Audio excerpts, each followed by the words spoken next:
Mobile mobile mobile हे mobile ए mobile वाले please. अरे अरे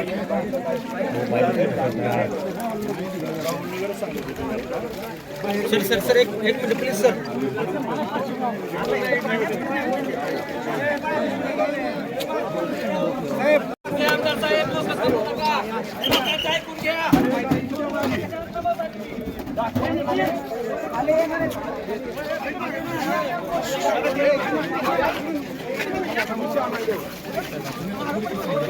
इधर धक्का मत दो, गिरोगे.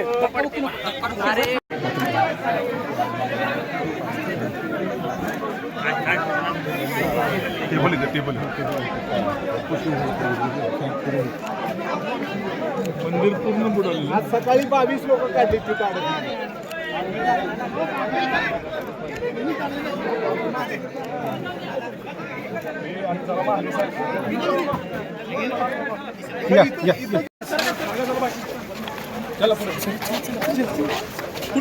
मला हात लावू नका.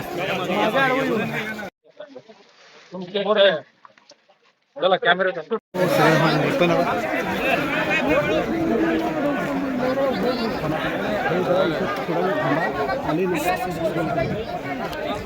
बोलू ते सांगू दे किती क्षेत्र. थांबा. हे इथं धोकादायक आहे. इकडे आल्यानंतर बोल. सरांना जाऊ द्या. चला मला हात लावू नका. चला कॅमेरा कर्जमाफी मिळेल. आताही आपल्याला सांगितलं की पहिल्यांदा शेतकऱ्याला तातडीची मदत देणं गरजेचं आहे. पहिल्यांदा ती मदत आम्ही देतो. जवळपास एक पूर्ण वसाहत जी आहे छोटी ती पाण्याखाली बुडलेली आहे. 22 लोकांना रेस्क्यू देखील एनडीआरएफने केलेला आहे. मुळात एनडीआरएफने चांगल्या प्रकारे हे रेस्क्यू ऑपरेशन या ठिकाणी चालवलं आहे.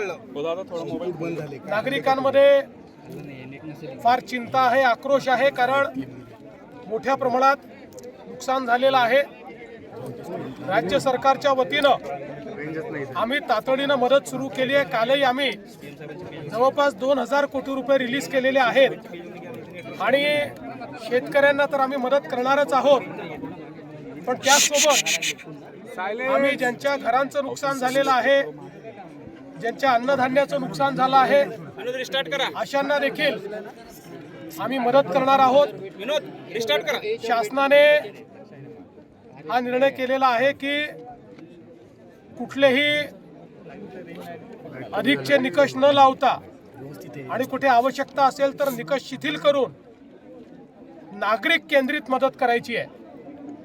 केवळ नियमांवर बोट न ठेवता नागरिकांना आणि शेतकऱ्यांना मदत होईल, शेतमजुरांना मदत होईल अशा पद्धतीनं मदत करण्याचे निर्देश आम्ही दिलेले आहेत. आणि पहिल्यांदाच आपत्ती सुरू असताना ऑलरेडी आम्ही पैसे रिलीज करणं सुरू केलेलं आहे. दिवाळीच्या पूर्वीच आम्ही सगळ्यांना या ठिकाणी मदत करणार आहोत. साहेब मोठ्या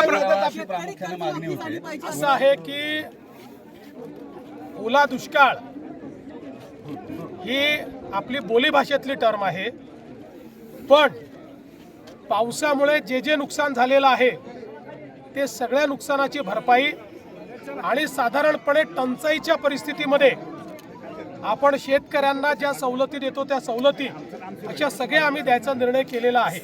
त्याच्यामुळे सगळ्या प्रकारच्या सवलती आम्ही देऊ. कर्जमाफीची मागणी केली जाते. कर्जमाफी आता पहिल्यांदा तातडीची मदत हा महत्त्वाचा विषय आहे. ती तातडीची मदत पहिल्यांदा शेतकऱ्याच्या खात्यामध्ये देण्याचं काम आम्ही करू आणि केंद्र सरकारही मदत करणार आहे. आपल्या माहितीकरता मी सांगतो की एनडीआरएफ मध्ये काही ॲडव्हान्स पैसे केंद्राने आपल्याला दिलेले असतात, जे आपण खर्च करणं चालू केलं आहे. आणि आपण जे काही पैसे खर्च करू त्यातले जे त्यांच्या नावामध्ये बसतात ते आपल्याला ते प्रतिपूर्ती करतात. मागच्याही काळामध्ये तसंच झालेलं आहे. आणि जे त्यांच्या नावामध्ये बसत नाही ते आपण आपल्या नावामध्ये बसवून आपल्या निधीतनं ते पैसे देतो. त्यामुळे या ठिकाणी काल मंत्रिमंडळात चर्चा झालेली आहे आणि याकरता जो काही निधी लागेल तो देण्याचं आश्वासन हे मंत्रिमंडळाने दिलेलं आहे. सर आता कर्जमाफी पूर परिस्थिती झालेली आहे. कोळेगाव नावाचं जे धरण आहे त्यातनं 160% भरलेलं असताना पाणी आधी सोडलं नाही आणि पाण्याच्या संदर्भात पाऊस हा ढगफुटीसारखा जेव्हा होतो त्यावेळेस रेग्युलर नियोजनाने पाणी सुटत नाही.